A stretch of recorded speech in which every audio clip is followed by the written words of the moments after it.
Alright guys, so I had to take a quick break and go grab my charger, but I want to run through Euro pairs now. Euro USD, I kind of, yeah, this is just a huge mess. Picked the wrong direction, number one. There was a move, but I was leaning the wrong way. We ended up going down. Almost opportunity to trade here. There's definitely an opportunity to trade here. I feel like we're already really close to the bottom of the move, so I didn't really think about jumping into this when I saw it, or potential for it earlier. Probably should have, but again, when you overtrade, new positions become harder and harder for you to put on. It's one of those funny things, man. I think you just have to experience it. But yeah, there was definitely opportunity to try to take this down to here, and even though the pivot is ridiculously big here, I don't like how big the pivot for this for today is. It's kind of rough. We're overextended also, and I keep having that in the back of my head. I don't even know if this is really relevant still, because this was drawn off of a move that happened back in September. I'm gonna have to do my own research to really understand how long this is going to be relevant, or typically is. But it looks like it's been bouncing in between here pretty religiously over the past since then.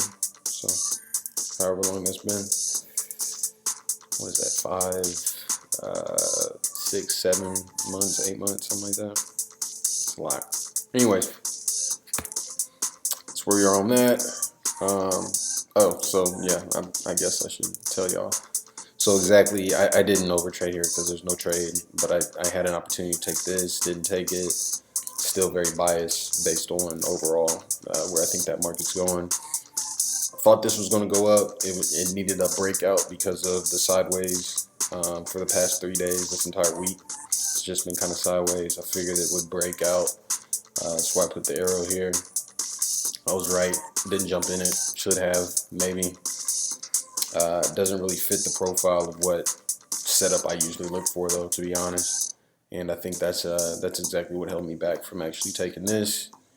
We're in these two positions. This is a drop down Euro JPY. Beautiful pullback here. It's a 4-hour chart. Let me see the 1-hour chart. Beautiful little pullback. Got in that in real time, and then tried to get into this, but we didn't. It didn't quite pull back enough for us to touch the pivot and thus get triggered. So this didn't happen. I wanted it to, but it didn't. So one position currently we're at 1.59 for it. I think it goes lower, so I'm going to continue to watch this. Again, over trading. This didn't happen though, so I can kind of not beat myself up on this one, but it's good to know, good to see. Euro GBP,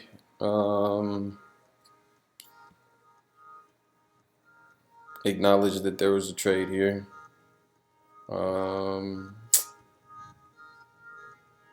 This one yesterday, pretty sure. I'd have to go back and look at this and make sure. I think I might have messed this up. I have the mobile app as well. And there's part of me that wants to say, since this bar is right here, that I might have made a mistake. So we're not going to pay too much attention here. I'll have to go back. Is the answer. I got to go back to my old charts or my old video and see exactly where I placed all this stuff. But yeah, there's something going on here. I'm not going to pay attention to it right now. It looks like we're super sideways. Yeah, super sideways, not really having a 100% of a grasp on where we think things are going to go for this one. So yeah, man, it looks like it's kind of stair-stepping up though, if you really take a look at it like that. You know what I'm saying? Maybe. We'll see. Got my ass kicked here. Yeah.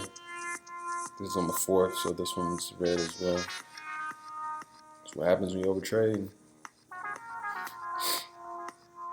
So also, keep this in mind. Whenever you're within a certain currency pair, you don't really need to take all the positions. You can take the best setup out of all the positions that you're seeing. So within the euro, this week I'm looking at, let's see, 1, 2, 3, 4, 5 different pairs. There's no reason for me to have 5 different trades. Maybe pick the best 2 or something, you know. But this is where you want to come up with different trading rules so that you have like a way to fall back into, hey, this is what I promised myself I would do type of thing. I think this is the top of the range, and I was looking for a breakdown from here. I see where I was looking for it. You see how it kind of rolled off here. This is like a freak move. It's not necessarily a bad trade. It's more a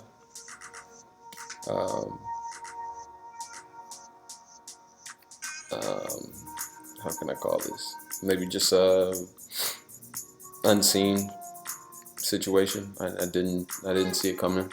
Didn't see it blowing past that area, and so I paid. So I lost 2% there. It's crazy.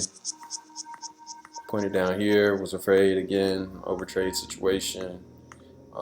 Wasn't super confident. Felt like it was gonna. God, look how beautiful this pullback is. This is crazy. That's yesterday. Definitely should have been able to get into that. Like easy. Look at this. Boom. Touch. Come back. Drop. Simple, man. I was a little shell shocked. Knew I was trading too much. Knew I was looking at too much. Knew I was doing too much for the week. And so the game humbled me. Just reminded me real quick. Maybe if I point at that. So this is like a 3% move. Right now we're at 2%, a little bit past. 2.17. It's here, man. The stuff is here, but you know, everybody's got to take their L's sometimes. It's just how you're gonna take it is really the game. You want to look at that. CHF JPY, I already had this kind of made up in my head that I wasn't gonna trade it as well. I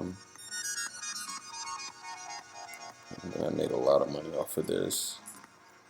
I think both of those is kind of a similar situation, especially CHF JPY. I knew that I wasn't going to really look to actively jump back into this after making a big move. Yeah, that's just what that was. Anyways, so I'm going to go make a new video for AUD, and then we're done.